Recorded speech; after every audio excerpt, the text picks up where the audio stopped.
আচ্ছা, এখন officially already সবাইকে ওয়েলকাম করা হচ্ছে বিভিন্ন সময়, বাট অফিসিয়ালি আমি ওয়েলকাম করছি সবাইকে। আমাদের এই ওয়েবিনারটা বেসিক্যালি গ্রাজুয়েশনের পরে গ্রিন কার্ড কিভাবে অবটেইন করা যায় ওটার উপরে। এবং আমাদের অতিথি হিসেবে আছেন হচ্ছে লয়ার রাজু মহাজন ভাইয়া। উনি নিজেও বাংলাদেশ থেকে, তো আমাদের নিজস্ব ল্যাঙ্গুয়েজ কালচারাল মানে কালচারাল এক্সপিরিয়েন্সের সাথে নিজেও উনি অবগত। উনি আজকে হচ্ছে বলবেন মোস্টলি হচ্ছে কিভাবে সেলফ স্পন্সর্ড এবং এমপ্লয়ার স্পন্সর্ড গ্রিন কার্ড কিভাবে পাওয়া যায়। এবং এই গ্রিন কার্ড বিষয়ে পার্টিকুলারলি আমি একটু বলতে চাইবো এখানে যে এটা খুব ইম্পর্টেন্ট ইন এ ওয়ে আমাদের জন্য, সবার জন্য। কারণ আমাদের পাশ করার পরপরই দেখা যায় আমাদেরকে জব খুঁজে পেতে হয়, এবং এই জব খোঁজার একটা প্রায় রিকোয়ারমেন্ট অনেক সময় থাকে যে ওয়ার্ক ভিসা পাওয়া, অথবা অনেক সময় যে ওপিটি বা অপশনাল প্র্যাকটিক্যাল ট্রেনিং এর মাধ্যমে চাকরি করা। তখন এই বিষয়টা অনেক সময় স্টেম এবং নন স্টেম দুইটা সাবজেক্টের জন্য দুই রকম আছে, 1 বছর 3 বছর। তো পুরো বিষয়টা অনেক কমপ্লিকেটেড, এবং গ্রিন কার্ড থাকলে যেটা খুব সুবিধা হয় পরবর্তীতে, যে কোনো আমাদের কোনো এমপ্লয়ার স্পন্সরের কোনো দরকার হয় না, বা তাদের সাথে এগুলো নিয়ে কোনো মানে নেগোসিয়েশনের প্রয়োজন পড়ে না। তো এই জন্য আমাদের গ্রিন কার্ড থাকাটা খুব মানে সব দিক থেকে খুব ভালো হয়। এবং ব্যক্তিগতভাবে আমি দেখেছি যে এটা হচ্ছে অনেক সময় লাক ফ্যাক্টর কাজ করে জব পাওয়ার পরে, যে এমপ্লয়ার গ্রিন কার্ড স্পন্সর করবে। তো অনেক সময় দেখা যায় এমপ্লয়ার ইন্টারেস্টেড হয় না, যে 2-3 বছর চাকরি করার পরেও কোনো কারণে H1B বা ওয়ার্ক ভিসাতে নাম না আসলে এমপ্লয়ার ইন্টারেস্টেড হচ্ছে না স্পন্সর করতে, সেক্ষেত্রে আবার স্টুডেন্ট ভিসায় ওয়ার্ক, কেউ পিএইচডি শুরু করছে অথবা অন্য একটা মাস্টার্স প্রোগ্রামে ঢুকছে। সো পুরো এভরিথিং মানে সবকিছু এই বিষয়গুলো খুব কমপ্লিকেটেড। এবং এই জিনিসের জন্য আমাদের গ্রিন কার্ডটা খুবই important. But at same time এটা খুব ইন্টারেস্টিং যে আমরা মাস্টার্স পাস করি, ইভেন বাংলাদেশের মাস্টার্স দিয়েও আমরা চাইলে গ্রিন কার্ড অবটেইন করতে পারি, মানে আমেরিকাতে, during while we are doing our PhD. তো এই জিনিস, এই ইনফরমেশন গুলো আগে ধরেন আজ থেকে 10 বছর আগে এতটা অ্যাভেলেবল ছিল না যতটা এখন। ইভেন 5 বছর আগে আমি কথাগুলো শুনিনি, এখন যতটা এগুলো শুনি। তো এই বিষয়গুলো জানাটা খুব জরুরি, স্পেশালি তাদের জন্য যারা এখন পিএইচডি করছে বা যারা এখন মাস্টার্সে আছে, তাদের জন্য, যে পরবর্তীতে আমি কিভাবে ইয়ে করবো, মানে কোন কোন পাথওয়েতে গেলে আমার গ্রিন কার্ডটা পাওয়ার সুবিধা হয়। তো এই বিষয়গুলো নিয়ে আজকে কথা বলবেন আমাদের রাজী মহাজন ভাই। তো আমি মানে ফ্লোরটা ওনাকে ছেড়ে দিচ্ছি। And again thank you very much everyone for attending this webinar. Thank you very much. আমি প্রথমে 15-20 মিনিট আধা ঘন্টা যতক্ষণ লাগে কথা বলবো এই গ্রিন কার্ড সহ বিভিন্ন বিষয় নিয়ে, তারপরে আমি কোশ্চেনের জন্য ওপেন করে দিব, যে কেউ যে কোনো কোশ্চেন করতে পারে। এবং আমার কথা বলার মাঝখানেও যদি কারো কোনো কোশ্চেন জাগে আপনারা কোশ্চেন জিজ্ঞাসা করতে পারবেন, আমার কোনো আপত্তি নেই, মানে ইন্টারাপশন হলে আমার কোনো সমস্যা নেই আর কি। একদম প্রথম যে বিষয়টা আপনি যেটা বললেন এটা ট্রু, যে আগে গ্রিন কার্ডের বিষয়টা মানুষ এত করতো না, এত সিরিয়াসলি নিত না, বিশেষ করে গ্রাজুয়েশন করার আগ পর্যন্ত। কিন্তু এখন মানুষ অনেক সিরিয়াস হয়ে গেছে, এটা সিরিয়াস হওয়া উচিত, আমি এটা অ্যাপ্রিসিয়েট করি। এবং আমি এইভাবে বলি যে যেমন ধরেন বাংলাদেশে যখন ইউনিভার্সিটি থেকে ফার্স্ট ইয়ারে ভর্তি হয়, তখন সবাই বলে যে তুমি তোমার ক্লাসের পড়া পড়তে থাকো, কিন্তু নীলক্ষেত থেকে গিয়ে একটা জিআরইর বই কিনে এনে রেখে দাও, মাঝে মাঝে ওয়ার্ড গুলি পড়তে থাকো, দেখতে থাকো। তো ওইটা কাজে দেয়। যেমন ধর গ্রাজুয়েশন করার পর পর জিআরই দেওয়া, জিআরই দিয়ে আমেরিকায় আসা, 3-4 বছর ধরে যদি মাথার ভিতরে একটু জাস্ট থাকে যে আমি আমেরিকায় যাব, সেটাও অনেক হেল্প করে। তো একইভাবে যে মুহূর্তে একজন নতুন স্টুডেন্ট আমেরিকা আসতেছে, আসার পরেই যদি তার মাথায় গ্রিন কার্ডের চিন্তাটা থাকে, তখন পুরো জিনিসটা একটু ফোকাসড হয়। একদম শেষ মুহূর্তে গিয়ে তড়িঘড়ি করার চেয়ে আগে থেকে প্রিপারেশন নেওয়া ভালো। এবং গ্রিন কার্ডের যতগুলি সম্ভাব্য যতগুলি রাস্তা আছে, প্রত্যেকটা রাস্তা সম্পর্কে জেনে রাখা ভালো। এতে নিজেরও প্রিপারেশন নিতে সুবিধা হয়, প্লাস ডিসিশন মেকিং এ সুবিধা হয়। কাজেই আমি মনে করি যখনই একজন স্টুডেন্ট বিদেশ থেকে আমেরিকায় আসতেছে, যদি তার আমেরিকা থাকার ইচ্ছা থাকে, যদি দেশে ফেরত যাওয়ার ইচ্ছা থাকে সেটা ডিফারেন্ট স্টোরি, যদি ইচ্ছা থাকে তাহলে প্রথম থেকেই বিষয়গুলি অন্তত মাথায় থাকা উচিত আর কি। রিয়েল লাইফে কতটুকু কি করে না করে সেটা পরে অ্যাটলিস্ট মাথায় থাকা উচিত। এখন যারা পড়াশোনা করতে আসে আমেরিকা মাস্টার্স বা পিএইচডি লেভেলে, সবচেয়ে কমন যে পথে সবাই গ্রিন কার্ড পায় সেটা হলো এনআইডব্লিউ, ন্যাশনাল ইন্টারেস্ট ওয়েভার। তো আমি প্রথমে এনআইডব্লিউ নিয়ে কথা বলি, এটা শেষ করার পরে আমি রেগুলার ইবি2 নিয়ে কথা বলবো, তারপরে অন্যান্য কিছু টুকটাক রাস্তা আছে সেসব বিষয় নিয়ে কথা বলবো। তো প্রথমে এনআইডব্লিউ নিয়ে কথা বলি, কারণ এটাই সবচেয়ে বেশি মানুষের প্রয়োজন হয় আর কি। তো এনআইডব্লিউ তে যাওয়ার দুইটা পথ আছে, একটা হলো অ্যাডভান্স ডিগ্রি, একটা হলো এক্সেপশনাল অ্যাবিলিটি। তো দুইটার যে কোনো একটা হইলেই আপনি এনআইডব্লিউর জন্য অ্যাপ্লাই করতে পারেন। কিন্তু আমরা সাধারণত চেষ্টা করি যে আপনি দুইটাতেই কোয়ালিফাই করেন। এতে যেটা হয় যে কেসটা স্ট্রং হয়। কোনো কারণে যদি একটা ইউএসসিএস রিজেক্টও করে দেয়, অন্তত আরেকটা পথে আপনি আগাইতে পারবেন। তো অ্যাডভান্স ডিগ্রি হলো যে আপনার একটা মাস্টার্স বা ইকুইভ্যালেন্ট ডিগ্রি বা এর চেয়ে হায়ার ডিগ্রি আছে। আন্ডারগ্রেড থাকলেও হয়, আন্ডারগ্রেড থাকলে সেক্ষেত্রে কি করতে হয় সেটা একটু পরে বলছি। তো অ্যাডভান্স ডিগ্রির বিষয়টা হলো যে আপনাকে মাস্টার্স ডিগ্রি থাকতে হবে, অথবা মানে ইউএস মাস্টার্স ডিগ্রি অথবা এর ইকুইভ্যালেন্ট, যেমন ধরেন বাংলাদেশি মাস্টার্স ডিগ্রি ও ইউএস ইকুইভ্যালেন্ট, বা মোটামুটি অধিকাংশ দেশের মাস্টার্স ডিগ্রি এখন ইউএস ইকুইভ্যালেন্ট মাস্টার্স ডিগ্রি হয়, অথবা এর চেয়ে বেশি। যদি পিএইচডি থাকে, পোস্টডক থাকে, আরো ভালো। এই ডিগ্রি থাকলেই আপনি এনআইডব্লিউর জন্য অ্যাপ্লাই করতে পারবেন। এখন একসেপ্ট হবে কি হবে না এটা পরের হিসাব, ওই বিষয়ে পরে যাচ্ছি, কিন্তু এলিজিবিলিটি জাস্ট মাস্টার্স ডিগ্রি অথবা ইকুইভ্যালেন্ট অথবা হায়ার ডিগ্রি। আর যদি কারো মাস্টার্স ডিগ্রি না থাকে, শুধু আন্ডারগ্রেড ডিগ্রি দিয়েও আপনি অ্যাপ্লাই করতে পারবেন। সেক্ষেত্রে undergrad degree plus 5 years of progressive work experience. এই প্রোগ্রেসিভটা একটু টেকনিক্যাল টার্ম, একটু very tricky term. Progressive work experience মানে হলো, এবং এই ওয়ার্ক এক্সপেরিয়েন্সটা ওই আপনার যে বিষয়ে আন্ডারগ্রেড ডিগ্রি, সেই ডিগ্রির রিলেটেড সাবজেক্টের ওয়ার্ক এক্সপেরিয়েন্স হইতে হবে। আর প্রোগ্রেসিভ শব্দের অর্থ হলো যে লেটস সে আপনি আন্ডারগ্রেড শেষ করার পরে আপনি কোন একটা চাকরিতে অ্যাসিস্ট্যান্ট ম্যানেজার হিসেবে ঢুকছেন, সেখান থেকে প্রমোশন পেয়ে পেয়ে পেয়ে 5 বছর পরে আপনি সিনিয়র ম্যানেজার হিসেবে চাকরি শেষ করে আপনি আমেরিকা চলে আসছেন বা কিছু একটা করছেন। এই যে অ্যাসিস্ট্যান্ট ম্যানেজার থেকে ম্যানেজার এবং সিনিয়র ম্যানেজার হইলেন, এই যে প্রোগ্রেসটা, এটাকে বলে প্রোগ্রেসিভ। কিন্তু এমন যদি হয় যে আপনি 5 বছর আগে ঢুকছিলেন ম্যানেজার হিসেবে, এখনো বা ধরেন ম্যানেজমেন্ট ট্রেনিং অফিসার হিসেবে ঢুকছেন, 5 বছর পরেও ম্যানেজমেন্ট ট্রেনিং অফিসার থেকে আপনি চাকরি ছেড়ে চলে আসছেন বা এখন একই পজিশনে চাকরি করতেছেন, 5 বছরে আপনার আসলে কোনো প্রমোশন হয়নি, তাইলে আন্ডারগ্রেড ডিগ্রি দিয়ে আপনি এনআইডব্লিউ অ্যাপ্লাই করতে পারবেন না, কারণ ওটা প্রোগ্রেসিভ না, আপনি একই জায়গায় বসেছিলেন। তো ইন জেনারেল আন্ডারগ্রেড ডিগ্রি দিয়ে অ্যাপ্লাই করে খুবই কম, অধিকাংশই মাস্টার্স ডিগ্রি, বেসিক্যালি অধিকাংশই পিএইচডি ডিগ্রি দিয়ে অ্যাপ্লাই করে। তো এটা হলো প্রথম চ্যানেল, অ্যাডভান্স ডিগ্রি। সেকেন্ড যে অ্যানালিসিসটা, সেটা হলো এক্সেপশনাল অ্যাবিলিটি। আপনি একজন পার্সন অফ এক্সেপশনাল অ্যাবিলিটি। তো এই এক্সেপশনাল অ্যাবিলিটি অ্যানালিসিসের জন্য 6টা পয়েন্ট আছে। এই 6টা পয়েন্টের ভিতরে আপনি যদি মিনিমাম 3টা কোয়ালিফাই করতে পারেন, তাহলে আপনি একজন পার্সন অফ এক্সেপশনাল অ্যাবিলিটি। এবং যখনই আপনি একজন পার্সন অফ এক্সেপশনাল অ্যাবিলিটি হিসেবে নিজেকে এস্টাবলিশ করতে পারবেন, তখন আপনি এনআইডব্লিউর জন্য অ্যাপ্লাই করতে পারবেন। আপনার যদি কোনো ডিগ্রি নাও থাকে, মনে করেন আপনার কোথাও কোনো ডিগ্রি নেই, আপনি সারা জীবন স্কুলে যাননি, কিন্তু আপনি একজন পার্সন অফ এক্সেপশনাল অ্যাবিলিটি, তাহলে আপনি এনআইডব্লিউর জন্য অ্যাপ্লাই করতে পারবেন। তাহলে কোশ্চেন হলো যে এই 6টা ক্রাইটেরিয়া কি কি? 6টা ক্রাইটেরিয়ার প্রথম ক্রাইটেরিয়া হলো ডিগ্রি, যেটা নিয়ে আমরা প্রথম আলোচনা করলাম। তাহলে একজন মানুষের যদি মাস্টার্স ডিগ্রি বা ইকুইভ্যালেন্ট ডিগ্রি থাকে, তাইলে সে অ্যাডভান্স ডিগ্রি ক্যাটাগরিতে অ্যাপ্লাই করতে পারতেছে এনআইডব্লিউ তে। অ্যাট দ্য সেম টাইম সে এক্সেপশনাল অ্যাবিলিটির যে 6টা ক্রাইটেরিয়া, এটার প্রথমটা ফুলফিল করতেছে, তার একটা ডিগ্রি আছে। সেকেন্ড যে ক্রাইটেরিয়া, সেটা হলো যে আপনার ফিল্ডে যদি কোনো লাইসেন্স বা সার্টিফিকেশন থাকে, এবং সেই লাইসেন্স বা সার্টিফিকেশন আপনি পাইছেন, লেটস সে যে ইঞ্জিনিয়ারিং এর ক্ষেত্রে আছে, যেমন ধরেন যে পিইএফই লাইসেন্স, তারপরে আমাদের লয়ার ফিল্ডে আছে যে বার লাইসেন্স, আমরা বার লাইসেন্স নিয়ে প্র্যাকটিস করি, ডাক্তারদের ক্ষেত্রে আছে, নার্সদের ক্ষেত্রে আছে, তারপরে ফার্মাসি, এরকম অনেক ফিল্ডে লাইসেন্স আছে। যদি লাইসেন্স থাকে এবং আপনার যদি সেই লাইসেন্স থাকে, তাহলে আপনি সেকেন্ড ক্রাইটেরিয়াটা ফুলফিল করেন। এখন কোয়েশ্চেন হলো যে অনেক ফিল্ড আছে লাইসেন্স নাই, যেমন ধরেন কেমিস্ট্রিতে কোনো লাইসেন্স নাই, ফিজিক্সে নাই, আপনাদের জিওগ্রাফিতেও হয়তো নাই, আমি জানি না, হয়তো আছে। তো যদি কোনো ফিল্ডে লাইসেন্স না থাকে, সেক্ষেত্রে আমরা যেটা বলি ইউএসসিআইএস কে, আমরা চেষ্টা করি এই কথাটা না বলতে। এটা হলো অনেকটা, যদি অন্য কোনো ভাবে 3টা ক্রাইটেরিয়া ফুলফিল না করে, তখন আমরা এই কার্ডটা ছাড়ি, তা নাহলে এই কার্ডটা আসলে ছাড়ি না। সেটা হলো যে ধরেন একজন মানুষ কেমিস্ট্রিতে পিএইচডি করছে, করে সে ভালো চাকরি করতেছে, কোন একটা ভালো কেমিক্যাল কোম্পানিতে বড় চাকরি করতেছে, তার তো সারা জীবন কোনো লাইসেন্সের দরকারই নাই। তো আমরা তখন ইউএসসিআইএস কে বলি যে দেখো, ওদের ফিল্ডে, এই ক্লায়েন্টের ফিল্ডে কোথাও কোনো লাইসেন্সই নাই, কাজে ওর লাইসেন্স পাওয়ার কোনো চান্সই নাই। যেহেতু লাইসেন্স নাই এবং তাদের ফিল্ডে চাকরির যোগ্যতাই হলো ডিগ্রি, পিএইচডি ডিগ্রি বা মাস্টার্স ডিগ্রি দিয়ে চাকরিতে ঢুকতে পারছে, কাজে পিএইচডি বা মাস্টার্স এইটাই লাইসেন্সের কাজ করতেছে, কাজে এটাকে লাইসেন্স হিসেবে অ্যাকসেপ্ট করা হোক। এটা কোনো কোনো ক্ষেত্রে ইউএসসিএস করে, কোনো কোনো ক্ষেত্রে করে না, এই জন্য আমরা এটা সাধারণত এই কথা বলতে চাই না।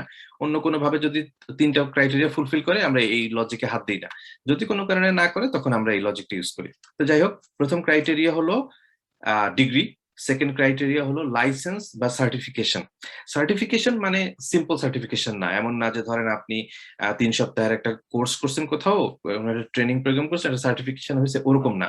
যেমন আছে না যে ধরেন সার্টিফাইড অমুক, মানে ওই সার্টিফিকেশনটা হলো কোনো একটা চাকরি বা কোনো একটা কিছুতে ঢোকার একটা রিকোয়ারমেন্ট, তখন সেই সার্টিফিকেশনটা অ্যাকসেপ্টেড হবে। এটা জাস্ট নর্মাল একটা, লেটস সে আপনাদের একটা কোনো একটা কম্পিটিশন হয়েছে, কম্পিটিশনে আপনি চ্যাম্পিয়ন হয়েছেন, আপনি একটা সার্টিফিকেট পেয়েছেন, ওই সার্টিফিকেশন না। এই সার্টিফিকেশনটা হইতে হবে কোনো একটার ঢোকার যোগ্যতা, কোনো একটা কিছুর যোগ্যতা হিসেবে এটাকে দাঁড় করাইতে হবে। এটা হলো সেকেন্ড ক্রাইটেরিয়া। থার্ড ক্রাইটেরিয়া হলো 10 ইয়ার্স অফ ওয়ার্ক এক্সপিরিয়েন্স। এইটা স্টুডেন্টদের অধিকাংশ ক্ষেত্রে থাকে না, কারণ সাধারণত যারা পিএইচডি করতে আসে, মাস্টার্স করতে আসে, পড়াশোনা করার পরে হয়তো সরাসরি চলে আসে, অথবা 1 বছর 2 বছর 3 বছর কোথাও চাকরি বাকরি করে আসে। সাধারণত 10 years full time work experience relevant ফিল্ডে থাকে না। তারপরে যদি কেউ থাকে আমরা এটা ইউজ করতে পারি, ইন জেনারেল থাকে না।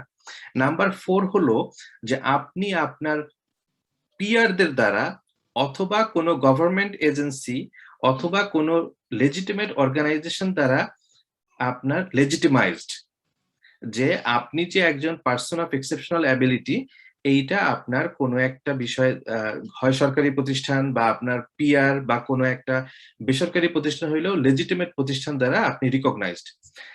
এই ক্ষেত্রে এই রিকগনিশনের ক্ষেত্রে হলো পাবলিকেশন সাইটেশনের ব্যাপারটা আসে। সাধারণত খুব কমন একটা কথা আছে যে এনআইডব্লিউ অ্যাপ্লাই করতে গেলে অনেক পাবলিকেশন সাইটেশন লাগে। ব্যাপারটা এমন না যে পাবলিকেশন সাইটেশন ছাড়া আপনি অ্যাপ্লাই করতে পারবেনই না। বিষয়টা হলো এই যে 4 নাম্বার ক্রাইটেরিয়া, যে আপনি আপনার পিয়ার দ্বারা রিকগনাইজড, এইটাকে এস্টাবলিশ করা সহজ হয় আপনার যদি পাবলিকেশন সাইটেশন থাকে। লেটস সে আপনার 10টা পাবলিকেশন আছে, 30টা সাইটেশন আছে। 10টা পাবলিকেশন থাকা মানে হলো এই জার্নালের এডিটোরিয়াল বোর্ড 10 বার আপনাকে অ্যাপ্রুভ করছে। আপনি যে জার্নালটা সাবমিট করছিলেন সেটা তারা দেখে শুনে পড়ে তাদের ভালো লাগছে বলে তারা সিলেক্ট করছে। এই জার্নালের এডিটোরিয়াল বোর্ড দ্বারা আপনি রিকগনাইজড 10 বার। 30টা সাইটেশন মানে হলো আপনার ফিল্ডে যারা রিসার্চ করতেছে, যারা পাবলিশ করতেছে, তারা 30 বার আপনার কাজকে রিকগনাইজ করছে। সেই হিসেবে পাবলিকেশন এবং সাইটেশন খুব ইম্পর্টেন্ট। যত বেশি পাবলিকেশন এবং সাইটেশন হবে তত ভালো, ডেফিনেটলি, এটা নিয়ে কোনো ডাউট নেই। কিন্তু কোনো কারণে যদি পাবলিকেশন সাইটেশন না থাকে, সেটা হতাশ হওয়ার কিছু নেই, ডেফিনেটলি থাকলে ভালো। এখন এখানে একটা রেলিভেন্ট কোশ্চেন হলো, কয়টা পাবলিকেশন এবং সাইটেশন থাকলে এনাফ? এটার কোনো ম্যাজিক নাম্বার নাই। এইটা সাবজেক্ট টু সাবজেক্ট ভ্যারি করে। এইটা এমনকি সাবজেক্টের ভিতরেও যে সাব সাবজেক্ট সেটা ভ্যারি করে। যেমন ধরেন কম্পিউটার সায়েন্সের ভিতরেই হয়তো ধরেন 100 সাব সাবজেক্ট আছে, কেউ সাইবার সিকিউরিটি নিয়ে কাজ করতেছে, কেউ আরো অনেক বিষয় আছে আর কি, সফটওয়্যার নিয়ে, কেউ হার্ডওয়্যার নিয়ে অনেক বিষয় নিয়ে কাজ করতেছে। তো কয়টা পাবলিকেশন এবং সাইটেশন থাকলে এনাফ, এইটা বোঝার সহজ উপায় হলো যে আপনি এক্স্যাক্টলি যে টপিকে পিএইচডি করতেছেন সেই টপিকের, আচ্ছা আপনাদের এখানে কি কোনো নয়েজ যাচ্ছে নাকি আমার কথা ভালো শুনতে পাচ্ছেন? না, আমি শুনতে পাচ্ছি ঠিক মতো, বাকি ওকে, হ্যাঁ, ওকে। যদি কোনো নয়েজ যাবে, কারণ আমার পাশের রুমে আবার একটা হালকা নয়েজ হচ্ছে, যদিও 1-2 মিনিটের শেষ হয়ে যাবে। তো যেটা বলছিলাম যে আপনার ফিল্ডে যারা লাস্ট 5-7 বছরে পিএইচডি শেষ করে বের হয়ে গেছে, তাদের এভারেজ পাবলিকেশন এবং সাইটেশন কয়টা? এখন এই এভারেজ পাবলিকেশন এবং সাইটেশন কয়টা, এটা জানার আবার বিভিন্ন সোর্স আছে। কোন কোন ক্ষেত্রে কিছু কিছু জার্নাল, কিছু কিছু নিউজ ম্যাগাজিন তারা এই রিসার্চ পাবলিক, যেমন পিউ রিসার্চ, তারপরে ইউএস নিউজ, এরা মাঝে মাঝে পাবলিশ করে যে লেটস সে ইলেকট্রিক্যাল ইঞ্জিনিয়ারিং এ যারা পিএইচডি শেষ করে অ্যাসিস্ট্যান্ট প্রফেসর হিসেবে ঢুকছে গত 10 বছরে, তাদের এভারেজ পাবলিকেশন সাইটেশন কয়টা, এরকম নিউজ পাবলিশ করে তারা। আবার অনেক অনেক ফিল্ড পাবেন যেখানে কোনো আপনি লেজিটিমেট সোর্স থেকে জানতে পারতেছেন না এভারেজ পাবলিকেশন সাইটেশন কয়টা। তখন যেটা করবেন, বড় ভাইদের, ল্যাবমেট বা প্রফেসর, তাদেরকে জিজ্ঞাসা করতে হবে যে তোমার কি মনে হয় কয়টা এভারেজ। তাহলে 5-7 জনের সাথে কথা বলে একটা ফিগার নিয়ে ওইটাকে গড় করে আপনি একটা আইডিয়া পাবেন। সেই যে এভারেজ পাবলিকেশন এবং সাইটেশনের নাম্বার আপনারটা যদি তার চেয়ে উপরে থাকে, তাইলে আপনি বেটার পজিশনে আছেন। আপনার পজিশন যদি তার চেয়ে নিচে থাকে, তার মানে আপনি একটু খারাপ পজিশনে আছেন।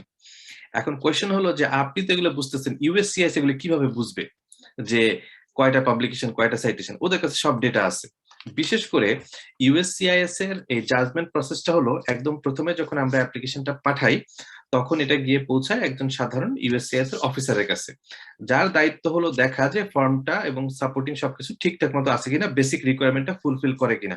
যদি ফুলফিল না করে আরএফই পাঠায় দেয় বা অ্যাপ্লিকেশন রিজেক্ট করে দিয়ে এটা পাঠায় দেয়। যখন ইনিশিয়াল অফিসার এটাকে দেখে দেখলো যে সবকিছু ঠিক আছে, বেসিক রিকোয়ারমেন্ট ঠিক আছে, তখন তারা এটা একটা এক্সপার্ট কমিটির কাছে পাঠায়।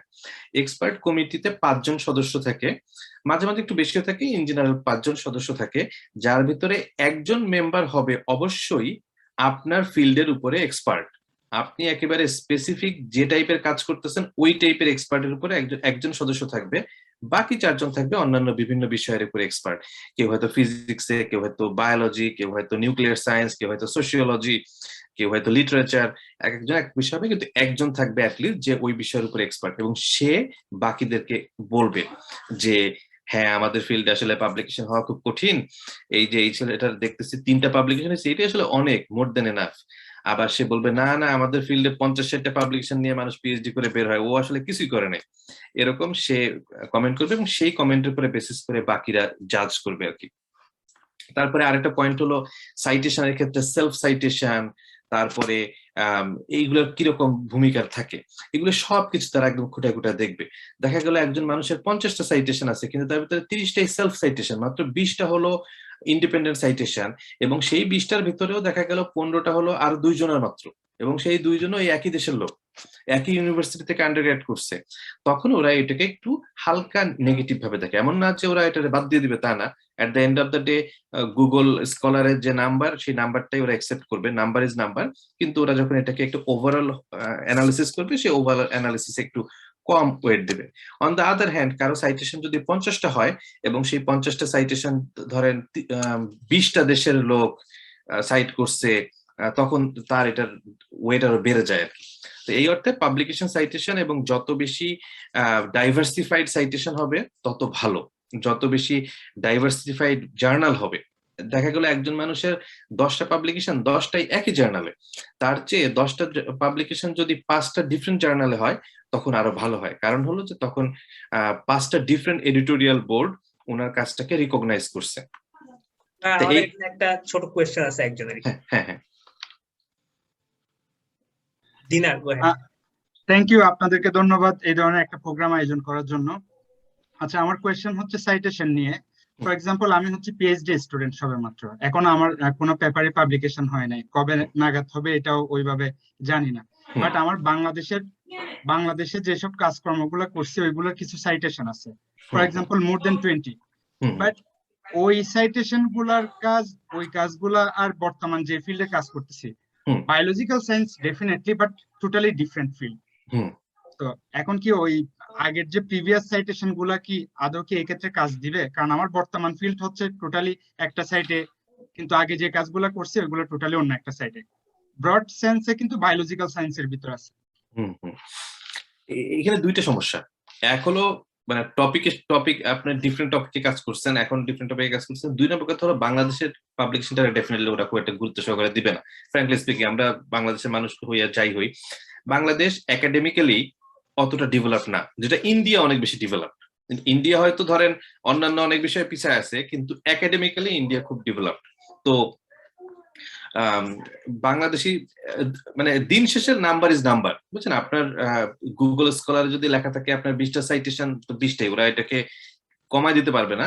কিন্তু যখন ওরা ইন্ডিভিজুয়ালি অ্যানালাইসিস করে দেখবে আচ্ছা এই 20টাই হলো বাংলাদেশ থেকে পাবলিশ হয়েছে, তারপরে এই 20টার যে ফিল্ড অফ স্টাডি আর ওনার এখনকার ফিল্ড অফ স্টাডি এক না, তখন একটু কম ওয়েট দেবে আর কি এটাকে। ভাই আরেকটা কুইক কোয়েশ্চেন, এখানে একটু ক্লারিফিকেশন, যে আপনি বললেন যে 4-5 জন এক্সপার্ট থাকবে, এটা কি ইউএসসিআইএস পাঠাবে এই ডকুমেন্টটা তাদের কাছে? এবং এই ইউএসসিআইএস তাদেরকে সিলেক্ট করে, এবং এটা খুবই কনফিডেন্সিয়াল, এটা আমরা বাইরে সাধারণত জানতে পারি না যে কারা কারা থাকে, আনলেস তাদের ভিতরে কোনো ঝগড়াঝাটি হয়, সেটা ডিফারেন্ট, তখন একটা একটু জানা যায়, বাট ইন জেনারেল জানা যায় না। এবং সাধারণত বড় প্রফেসররা যেতে চায় না, কারণ বড় প্রফেসরদের অনেক ব্যস্ততা থাকে, অনেক ল্যাবে কাজ থাকে, রিসার্চে কাজ থাকে, সাধারণত অ্যাসোসিয়েট প্রফেসর লেভেলের লোকজন সাধারণত যায়, এবং এই কারণে দেখবেন যে অনেক সময় দেরি হয় জাজমেন্ট আসতে। কারণ হলো যেগুলি কমন সাবজেক্ট সেসব ক্ষেত্রে ইজিলি এক্সপার্ট পাওয়া যায়, যেটা একটু আনকমন সাবজেক্ট এক্সপার্ট পাইতে সমস্যা হয়। তো ইউএসসিআইএস এটা ফর্ম করে, অনেক সময় তারা ইন পার্সন মিট করে, অনেক এখন তো ভার্চুয়াল, কোভিড এর সময় ভার্চুয়ালি মিট করে, এবং ওই যখন আমরা অ্যাপ্লিকেশন পাঠাই ওটা কপি করে প্রত্যেকের কাছে 5 জনের কাছে আলাদা আলাদা করে পাঠায়, এবং তারা একটা ভার্চুয়াল কনফারেন্সের মাধ্যমে মিট করে তারা একটা অ্যানালিসিস করে আর কি। তো তারপরে এইটা গেল। আর কারো কোনো কোশ্চেন থাকলে যে কোনো সময় জানান, আমি আবার মুভ করতেছি। তো এটা গেল 4 নাম্বার ক্রাইটেরিয়া। 5 নাম্বার ক্রাইটেরিয়া হলো যে আপনি আপনার ফিল্ডের যারা সমান কোয়ালিফাই তাদের চেয়ে বেশি স্যালারি পান, এবং শুধু যে বেশি স্যালারি পান তা না, আপনি বেশি স্যালারি পাচ্ছেন কারণ আপনার এক্সেপশনাল অ্যাবিলিটি আছে। তো এবং এই যে কথাগুলি, এইগুলি আপনার যেখানে চাকরি করেন সেই চাকরির যে এইচআর তাদের কাছ থেকে লেখা নিতে হবে যে মিস্টার এক্স সে এত টাকা বেতন পায়, এবং আমাদের এইখানে এই একই টাইপের কোয়ালিফিকেশনে যারা অন্যান্য চাকরি করে একই পজিশনে তারা তার চেয়ে কম বেতন পায়, ওনার মিস্টার এক্স কে আমরা বেশি বেতন দিই কারণ সেই বিষয়ে খুবই দক্ষ। কি কি দক্ষতার কারণে এই যে ক্লিয়ার করে লেখায় আনতে হবে আর কি। এই চিঠিগুলি সব মানে আমাদের ল ফার্মের সাথে যখন কেউ কাজ করে আমরা চিঠিগুলি লিখে দিই আর কি। ইনফরমেশন নেই ক্লায়েন্টের কাছ থেকে, এই চিঠিগুলি তারপরে রিকমেন্ডেশন লেটার গুলি এগুলি সব আমরা লিখে দিই আর কি।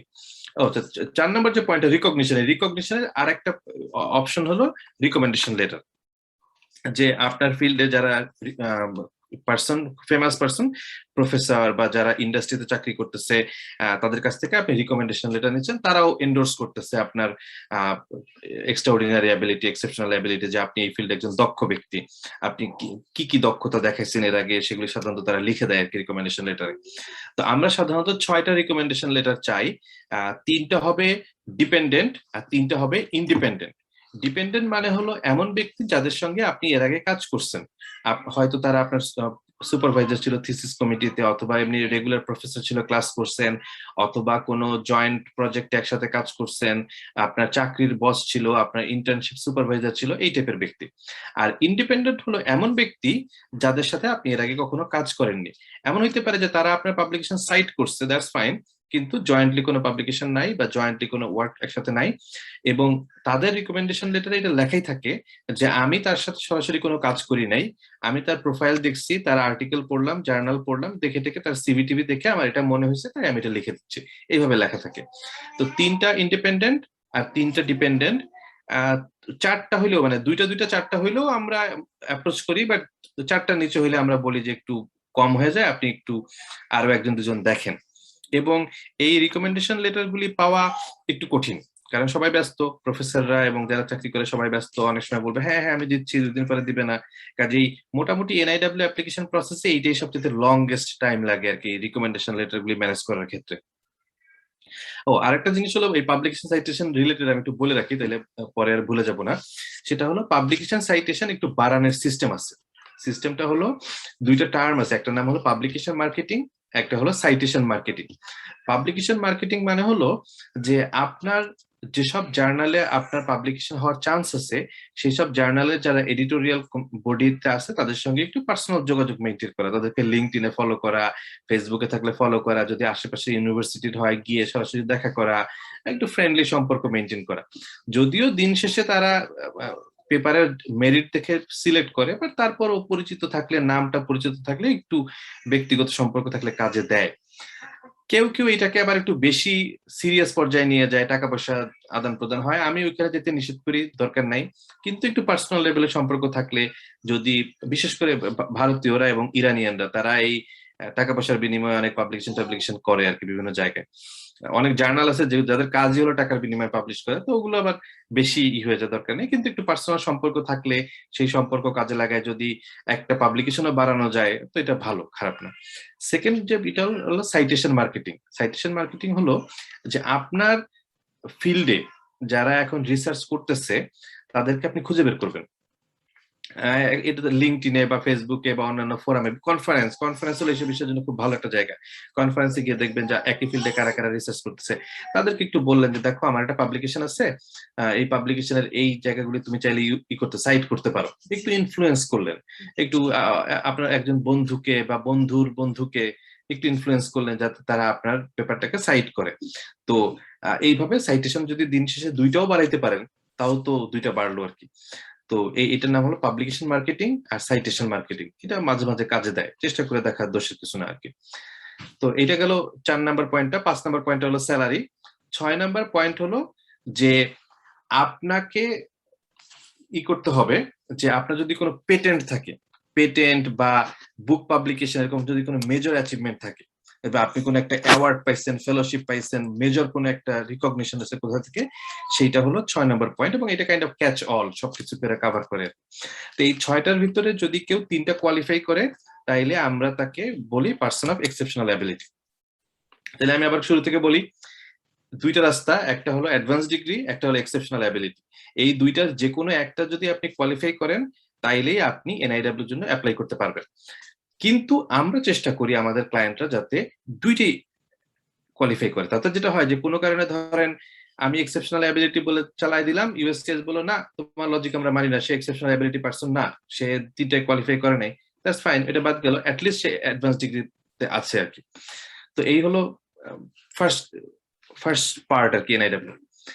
এই যখন সে কোয়ালিফাই করে, ভাইয়া ওই জায়গায় যাওয়ার আগে একটা কোয়েশ্চেন আছে, সম্ভবত লাস্ট কোনো পার্টের একটু নিয়ে নিতে Tazbir.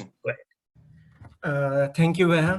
Thank you for arranging such a interesting conversation. So, আমার একটা কোশ্চেন ছিল ভাইয়া, আপনি যে বললেন যে ফেলোশিপের ব্যাপারে স্যার, তো ফেলোশিপ তো অবভিয়াসলি যে ধরেন অনেক সময় মানে গ্র্যান্ড স্কেলে হয়, বাট অনেক সময় হয় না যে ট্রাভেল গ্র্যান্ট পাওয়া যায়। তো এইসব জিনিস কি কোনো হেল্প করে? যেমন ধরেন একজন $2000 একটা ট্রাভেল গ্র্যান্ট পাইলো কনফারেন্সে যাওয়ার জন্য, বা কোনো বড় সেমিনারে অ্যাটেন্ড করার জন্য, বা আউট অফ দ্য কান্ট্রি, তো এগুলো কি কোনো হেল্প করে নাকি? হ্যাঁ, এগুলো হেল্প করে, কিন্তু ওইটাই যে একজন মানুষ $2000 গ্র্যান্ট পাইছে, ধরেন আর একজন মানুষ $200,000 গ্র্যান্ট পাইছে। এক্স্যাক্টলি। তো এই পার্থক্য যখন আমরা ওই যে 5 জনের কমিটিতে যাবে, তারা এটা দেখবে ও মাত্র $2000 পাইছে এটা, এবং ওই যে এক্সপার্ট সে বলে দেবে এটা আসলে খুবই কমন, আমাদের ফিল্ডে সবাই পায়, বুঝছেন?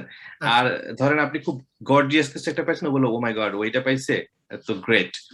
তো ওইখানে হলো পার্থক্য। আপনি কোয়ালিফাই করতেছেন ওই 6 নম্বর পয়েন্টটা, কিন্তু এতে আপনার যখন ওই যে ইন্ডিভিজুয়াল অ্যানালিসিস আছে, তখন আপনি একটু পিছায় পড়তেছেন যদি অল্প কিছু পান। আচ্ছা আচ্ছা ভাই, থ্যাংক ইউ। বাট এগেইন দিন শেষে আপনি যদি একটা ফেলোশিপ পান, ফেলোশিপ ইজ ফেলোশিপ। আচ্ছা, ওকে, আপনি কোয়ালিফাই করতেছেন আর কি। হ্যাঁ, গ্রেট কোয়েশ্চেন। আপনি ছিলেন ওই যে 6টা বা সামারি করছিলেন, 6টা পয়েন্ট। হ্যাঁ, 6টা সামারি করছিলাম। তো যখন আমরা দেখি যে একজন মানুষ কোয়ালিফাই করতেছে এনআইডব্লিউ তে অ্যাডভান্স ডিগ্রি এবং এক্সেপশনাল অ্যাবিলিটি, নেক্সট স্টেপ হলো ইন রে দানাশার নামে একটা কেস আছে, সেই কেসের আন্ডারে অ্যানালিসিস হয় যে এই ব্যক্তি কি এনআইডব্লিউ অ্যাপ্রুভাল পাবে কি পাবে না। এই ইন রে দানাশার কেসটা নিয়ে একটু হালকা কথা বলি, 2-4 লাইন। সেটা হলো, এটা হলো 2016 সালের একটা কেস। 2016 সালের এই কেসের আগে এনআইডব্লিউর রিকোয়ারমেন্টটা ছিল আপনাকে এস্টাবলিশ করা যে আপনি এমন একজন ব্যক্তি, আপনি যদি আমেরিকা ছেড়ে চলে যান তাহলে আমেরিকার ক্ষতি হবে। এইটা এস্টাবলিশ করা খুব কঠিন, কারণ আমেরিকা অনেক বড় দেশ, সারা পৃথিবী থেকে হাজার হাজার লাখ লাখ রিসার্চার আমেরিকা আসে, পড়াশোনা করতে আসে, এর ভিতরে একজন মিস্টার এক্স যদি বাংলাদেশে চলে যেত, তাতে আমেরিকার কোনো লস নেই। তো তখন এনআইডব্লিউ তে অ্যাপ্রুভাল পাওয়াটা অনেক কঠিন ছিল। 2016 সালের এই কেসটা ইন্ডিয়া দানাশার একজন ইন্ডিয়ান ভদ্রলোক, সে এটার বিরুদ্ধে সু করে, এবং সু করে সে কেসটা জেতার পরে ওই কেসে কোর্ট জাজমেন্ট দেয় যে না, একজন মানুষ আমেরিকা ছেড়ে চলে গেলে আমেরিকার ক্ষতি হবে এটা এস্টাবলিশ করতে হবে না, এস্টাবলিশ করতে হবে সে থাকলে আমেরিকার লাভ হবে। তো এইটা এস্টাবলিশ করা ইজি, কারণ আপনি অনেক রিসার্চ করতেছেন, অনেক কাজ করতেছেন, আর আমেরিকাটা বড় দেশ, এখানে তার সব বিষয়ে ইন্টারেস্ট আছে, আপনার দ্বারা আমেরিকার লাভ হবে এটা এস্টাবলিশ করা খুব ইজি। তো ওইটাই হলো মূলত এনআইডব্লিউ এর একেবারে বেসিক। এক লাইনে যদি আমি বলি যে আপনি এমন একজন ব্যক্তি যে আমেরিকায় থাকলে আমেরিকার লাভ হবে, এবং সেই কথাটাই ইন্দ্রে দানাশার কেস থেকে আসছে। তো ওই অ্যাডভান্স ডিগ্রি এবং এক্সেপশনাল অ্যাবিলিটি অ্যানালিসিস এর পরে আমরা চলে যাই যে আপনি ইন্দ্রে দানাশার এর যে 3টা প্রং আছে, আমরা লয়ার ভাষায় বলি প্রং, মানে 3টা ক্রাইটেরিয়া আছে, 3টা ক্রাইটেরিয়া আপনি ফুলফিল করেন। ফার্স্ট ক্রাইটেরিয়া হলো আপনার একটা প্রপোজড এন্ডেভার আছে, মানে আপনার একটা ফিউচার প্ল্যান আছে, যে ফিউচার প্ল্যানটা আর সাবস্টেনশিয়াল মেরিট এবং ন্যাশনাল ইম্পর্টেন্স আছে, মানে আপনার যে ফিউচার প্ল্যান সেইটা দিয়ে আসলে আমেরিকার লাভ হবে। লেটস সে আপনার ফিউচার প্ল্যান হলো আপনি জিওগ্রাফি নিয়ে এমন একটা রিসার্চ করতেছেন যে ধরেন আর্থকুয়েক হওয়ার এখন হয়তো 30 সেকেন্ড আগে তারা বুঝে, আপনি হয়তো আপনার রিসার্চ যদি সাকসেসফুল হয় তাহলে হয়তো 20 সেকেন্ড আগে বুঝবে, আপনি 10 সেকেন্ড আগায় নিয়ে আসতে পারতেছেন। তো বা এরকম এমন একটা প্রপোজড এন্ডেভার, যে কারণে আমরা যখন কারোর সাথে কাজ করে শুরু করি, একদম প্রথম কাজ হলো আমরা একটা প্রপোজড এন্ডেভার লেখাই ক্লায়েন্টদেরকে দিয়ে, এবং সেটা আবার আমরা নিজেরা একটু পড়ে দেখি সব ঠিক আছে নাকি, যদি একটু উইক থাকে এটাকে কিভাবে একটু ইমপ্রুভ করা যায় নিয়ে আলোচনা করি। তো দানাশার টেস্টের প্রথম প্রং হলো যে আপনার যে প্রপোজড এন্ডেভার সেটা ন্যাশনাল ইম্পর্টেন্স আছে এবং সাবস্টেনশিয়াল মেরিট আছে। এবং এইটা আমরা আপনার প্রোফাইলের উপরে বেস করে তৈরি করি। সেকেন্ড যে প্রংটা সেটা হলো আপনি যে প্রপোজড এন্ডেভারের কথা বললেন, এই প্রপোজড এন্ডেভারটা আসলে করার আপনার যোগ্যতা আছে, বুঝছেন? অনেক আছে না যে আকাশ কুসুম স্বপ্ন দেখে। ধরেন একজন মানুষ পড়ছে লিটারেচারে, সে বললো আমি কম্পিউটার সায়েন্সে এমন একটা কম্পিউটার বানাবো যে সুপার কম্পিউটার দিয়ে দুনিয়া কাঁপায় দেবো, তাহলে তো হবে না, কারণ আপনি পড়ছেন লিটারেচারে, আপনি কম্পিউটারই করতে পারবেন না। সেকেন্ড প্রংটা হলো যে আপনি যে প্রপোজড এন্ডেভারটা দিলেন, সেই প্রপোজড এন্ডেভারটা ফুলফিল করার আপনার যোগ্যতা আছে। এবং এইখানে মূলত এই যে এর আগে যে আমরা এক্সেপশনাল অ্যাবিলিটির যে 6টা প্রঙের কথা বললাম, ওই কথাবার্তাগুলো আবার আসবে, যে সে অ্যাওয়ার্ড পাইছে, সে ফেলোশিপ পাইছে, 6 জন প্রফেসর তাকে রিকমেন্ডেশন লেটার দিছে, সে তার ডিপার্টমেন্ট থেকে বেস্ট স্টুডেন্ট অ্যাওয়ার্ড পাইছে, সে $2000 ট্রাভেল গ্র্যান্ট পাইছে, সে ডিপার্টমেন্ট অফ স্টেট থেকে বা এনভায়রনমেন্টাল প্রোটেকশন এজেন্সি থেকে একটা স্কলারশিপ পাইছে, সে একটা সার্টিফিকেট পাইছে, তার প্রফেসর বলছে তার 20 বছরের এক্সপিরিয়েন্সে এত ভালো স্টুডেন্টের সাথে সে কখনো পায় নাই। এই সব কথাবার্তাগুলি এই সেকেন্ড প্রঙে আবার হেল্প করবে। থার্ড এবং লাস্ট প্রং হলো যে আপনাকে আমেরিকায় লিখে দিলে আমেরিকার লাভ হবে। এই যে প্রপোজড এন্ডেভারটা দেখাইলেন এবং যে আপনার যে এটা করার যোগ্যতা আছে, থার্ড প্রংটা হলো যে ইন দ্য ব্যালেন্স, যে আপনাকে আমেরিকা থেকে বের করে দিলে ভার্সেস আমেরিকায় রেখে দিলে আমেরিকার বেনিফিট বেশি। এটা হলো এই তখন একটা কম্পারেটিভ অ্যানালিসিস আমরা করি যে আপনাকে রেখে দিলে আমেরিকার কি কি লাভ। এই জন্য যখন আমাদের সাথে কেউ কাজ করা শুরু করে, প্রপোজড এন্ডেভার একটা ফার্স্ট কাজ, সেকেন্ড মোস্ট ইম্পর্টেন্ট কাজ হলো economic impact analysis. Economic impact analysis হলো যে ধরেন আপনি একটা রিসার্চ করতেছেন, যে আর্থকোয়েক নিয়ে রিসার্চ করতেছেন, আমরা একটা জিনিস ডলার ভ্যালুতে বের করার চেষ্টা করি যে আপনার যে রিসার্চ, এই রিসার্চের দ্বারা আমেরিকার কত ডলারের লাভ হইতেছে। সবকিছু ডলারে কনভার্ট করা যায়। আর্থকোয়েক ধরেন পুরো আমেরিকাতে প্রতি বছর আর্থকোয়েকে হয়তো $10 বিলিয়ন ক্ষতি হয়, এবং সেইখানে যদি আপনি 30 সেকেন্ডের চেয়ে 20 সেকেন্ড আগে একটা প্রেডিকশন বের করতে পারেন, এই 10 সেকেন্ডের প্রিপারেশনের কারণে হয়তো $2 বিলিয়ন ক্ষতি কম হবে আমেরিকার। তার মানে $2 বিলিয়ন বেনিফিট দিচ্ছে। শুধু যে তাই তা না, এই যে নতুন আপনি টেকনোলজিটা বের করতেছেন, নতুন যে করতেছেন, এইটা দিয়ে আমেরিকা অন্যান্য দেশে হেল্প করতে পারবে, ইউরোপিয়ান দেশে, এশিয়ান দেশে হেল্প করতে পারবে। সেখান থেকে আমেরিকার যে সুপার পাওয়ার কর্তৃত্ব, সেই কর্তৃত্ব আরো বাড়বে, আমেরিকার রেপুটেশন বাড়বে, আমেরিকার একাডেমিক ওয়ার্ল্ড আমেরিকার একাডেমিক বেনিফিট হবে, ইন্টেলেকচুয়াল প্রপার্টির ক্ষেত্রে বেনিফিট হবে। এই সবকিছু আমরা ডলারে কনভার্ট করে সেটাকে আমরা লিখে দেওয়ার চেষ্টা করি। তো এটা হলো যে থার্ড প্রং এর জন্য। এইটাই হলো এনআইডব্লিউ নিয়ে একটা ওভারঅল আলোচনা, এবং শেষে একটা কনক্লুশন লিখে দিই। সাধারণত একটা পিটিশন 300 থেকে 400 পৃষ্ঠার হয়, ইনক্লুডিং আপনাদের সার্টিফিকেট, আপনাদের ট্রান্সক্রিপ্ট, আপনাদের এই ট্রাভেল গ্র্যান্ট, অন্যান্য ফেলোশিপ টেলোশিপ সব ডকুমেন্ট সহ মূল যে অ্যাকচুয়াল যে পিটিশনটা, যে চিঠিটা আমরা লিখি, সেই চিঠিটা হয় 30 থেকে 40 পেজ, আর সাথে সাপোর্টিং সব ডকুমেন্ট সহ 300 থেকে 400 পৃষ্ঠার মতো একটা ডকুমেন্ট হয় এইটা। আর সাথে 3টা ফর্ম আছে, একটা হলো ফর্ম I-140, একটা ফর্ম ETA 750B, একটা G-28 ফর্ম। G-20 ফর্মের মূল পয়েন্ট হলো যে আমরা আপনার অ্যাটর্নি, আপনি আমাদেরকে অ্যাটর্নি হিসেবে অ্যাপয়েন্ট করতেছেন, এইটার G-28 ফর্ম। আরেকটা ফর্ম আছে G-1145। G-1145 ফর্মের পারপাস হলো যে যখন অ্যাপ্লিকেশনটা সাবমিট করবো আমরা, ওরা পাওয়ার পরে আপনাকে মোবাইলে একটা নোটিফিকেশন দিবে যে আমরা তোমার অ্যাপ্লিকেশন পাইছি, একটা অফিসিয়াল চিঠি যাচ্ছে, বাট আগে একটা মোবাইলে টেক্সট করে জানাই দিলাম। এই সব কিছু সহ অ্যাপ্লিকেশন ফি হলো $700, সরকারি ফি $700, এটা সহ আমরা ইউএসসিএস এর কাছে পাঠাই দিই। এইটা হলো একটা ওভারঅল প্রসেস এনআইডব্লিউ। এরপরে যদি কারো কোনো কোয়েশ্চেন থাকে আমি সেটাও এটা নিয়ে আলোচনা করব। এখন আমি চলে যাচ্ছি রেগুলার EB2 এর ক্ষেত্রে। এনআইডব্লিউ তে আপনার তাহলে টোটাল খরচ, অ্যাটর্নি খরচ সহ কি রকম হতে পারে? জাস্ট একটা বড় আইডিয়া। অ্যাটর্নি খরচ company to company, law firm to law firm vary করে। আমরা চার্জ করি $3500, এবং সেই $3500 ভিতরে আমরা কাউকে 100% মানি ব্যাক অফার করি। মানে হলো যে কোনো কারণে যদি কেস রিজেক্ট হয়, সেক্ষেত্রে এই যে $3500 আমরা চার্জ করতেছি, এই $3500 ফেরত দিয়ে দিব। কিন্তু এই যে $700 সরকারি ফি, ওইটা আর আমরা ফেরত দিব না, কারণ এটা সরকার নিয়ে নিচ্ছে, এটা আমাদের কিছু করার নেই। কাউকে আমরা 50% মানি ব্যাক অফার করি, যে তোমার কেস যদি অ্যাপ্রুভ না হয় আমরা 50% ব্যাক করবো, মানে $1750 ব্যাক করবো, বাকি 1700 করবো না। কাউকে আমরা কোনো কিছু অফার করি না, কারণ তার কেসটা অত স্ট্রং না, আমরা অতটা কনফিডেন্ট না। এটা ডিপেন্ড করতেছে তার যে পাবলিকেশন সাইটেশন, তার একাডেমিক প্রোফাইল, তার অন্যান্য যা কিছু আছে, এটার উপরে আমরা একটা ডিটারমাইন করে আমরা জাজ করি। আচ্ছা, বাই দ্য ওয়ে, এখানে আমি একটু নিজের বিজ্ঞাপন দিয়ে রাখি মাঝখানে। কারো যদি প্রোফাইল ইভালুয়েট করার দরকার হয়, এটা 100% ফ্রি। আমাদের ওয়েবসাইটে গেলে একদম হোম পেজে একটু স্ক্রল ডাউন করলে একটা বাটন আছে যে click here for free NIW evaluation. ওইখানে গিয়ে ক্লিক করলে একটা গুগল ফর্মস পেজ ওপেন হবে। সেখানে 6-7টা ছোট ছোট কোয়েশ্চেন আছে, ইয়েস নো টাইপের কোয়েশ্চেন আছে। কোয়েশ্চেনগুলো আনসার দিয়ে নিচে যদি সিভি আপলোড করে আমাদের কাছে পাঠিয়ে দেন, আমরা সাধারণত 2-3 দিনের ভিতরে আপনার প্রোফাইলটা ইভালুয়েট করে আপনাকে জানাবো যে আপনার অ্যাপ্রুভালের চান্স কতটুকু, আমরা কি কোনো মানি ব্যাক অফার করতেছি কিনা, করলে কি 100% না 50%, এই সবকিছু ইনফরমেশন আমরা পাঠিয়ে দেবো আর কি 3-4 দিনের ভিতরে সাধারণত। তো আগের কোয়েশ্চেনটা শর্ট আনসার হলো, টোটাল খরচ হলো আমাদের ফি $3500, সরকারি ফি $742, প্লাস আমরা যখন মেইলটা করে ইউএসসিএস এর কাছে পাঠাই তখন $10-12 একটা মেইল ফি আসে, ওইটা সহ সাধারণত $4210 মতো এরকম। আচ্ছা, এখানে আপনি যখন বলতেছিলেন তখন বলতেছিলেন হচ্ছে অন্যজনের সাথে কম্পেয়ার করে যাতে আমার প্রোফাইলটা ভালো হয়, ঠিক আছে? তো এখন কি এখানে কি এমন কোনো কিছু আছে যে ইউএসসিএস মানে একটা নির্দিষ্ট টাইমে 100 জনকে 100 জনের I-140 অ্যাপ্রুভ করবে, এখন 200 জন যদি অ্যাপ্লাই করে তাহলে বেস্ট 100 জনের কেস অ্যাপ্রুভ হবে, এই টাইপের কোনো কিছু নাকি জাস্ট এটা শুধু ইন্ডিভিজুয়াল? এটা ইন্ডিভিজুয়াল, কিন্তু এটার উপরে অন্য ফ্যাক্টর কাজ করে।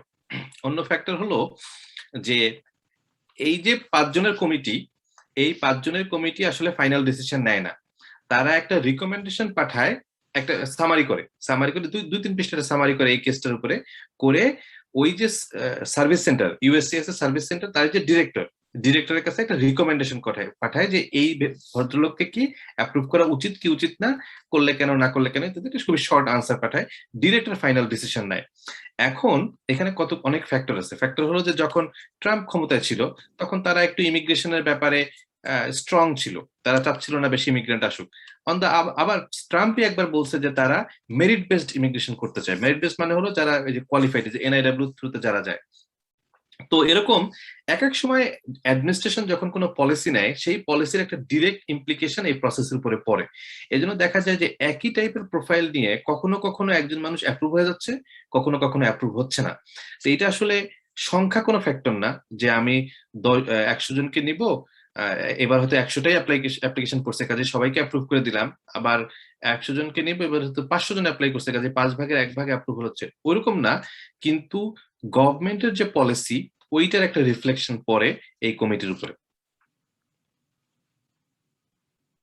থ্যাংক ইউ ভাই।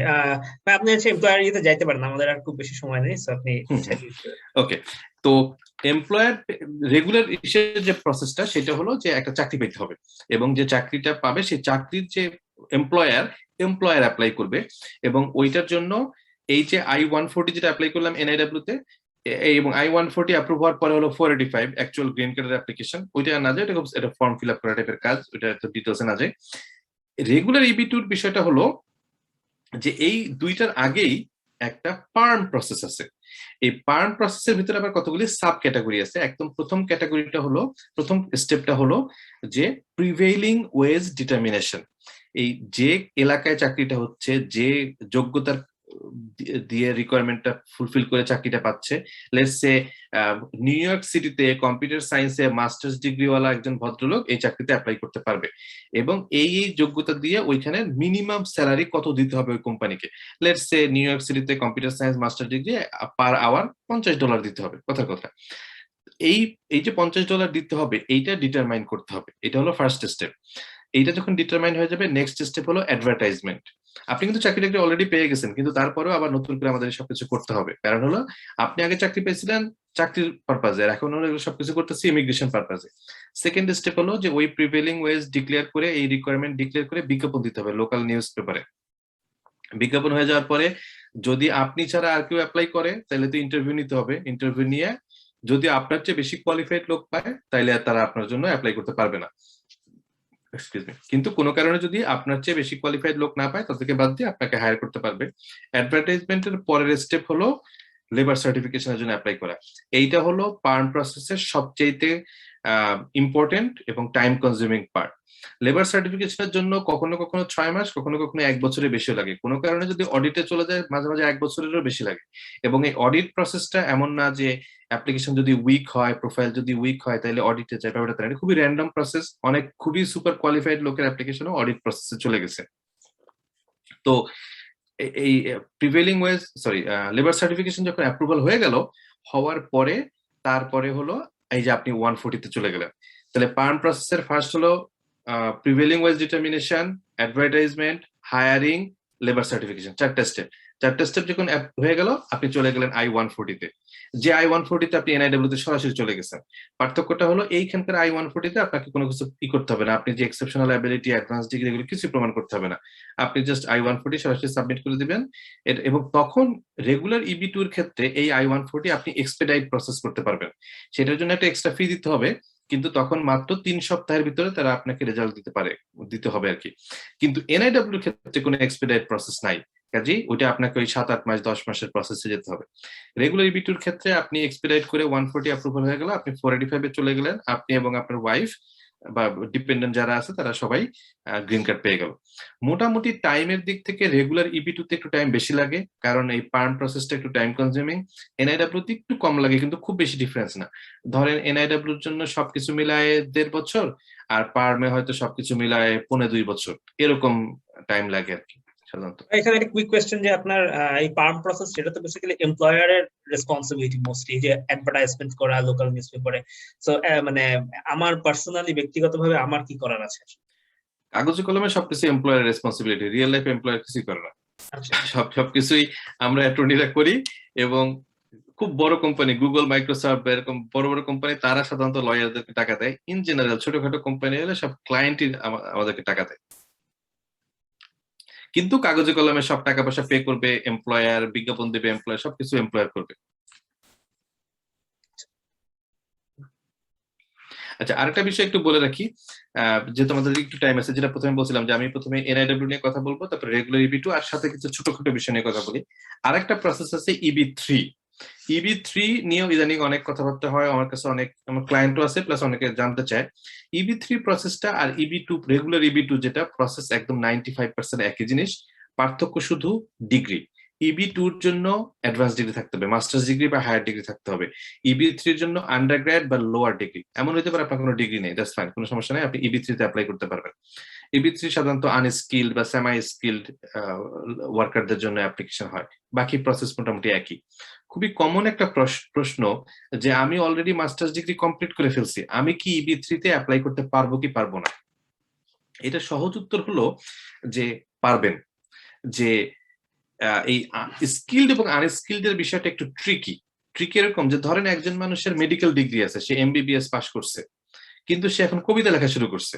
এখন এই কবিতা লেখার ক্ষেত্রে কিন্তু সে আনস্কিলড, তার কোনো ডিগ্রি নেই।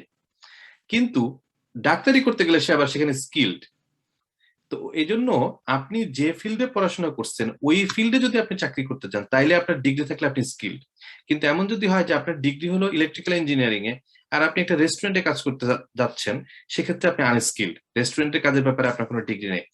এখন অনেকে বলে যে আমি এটা ইলেকট্রিক্যাল ইঞ্জিনিয়ারিং এ মাস্টার্স ডিগ্রি নিয়ে আমি যদি রেস্টুরেন্টে কাজ করতে যাই, USCIS কি কোনো কোশ্চেন জিজ্ঞাসা করবে কিনা?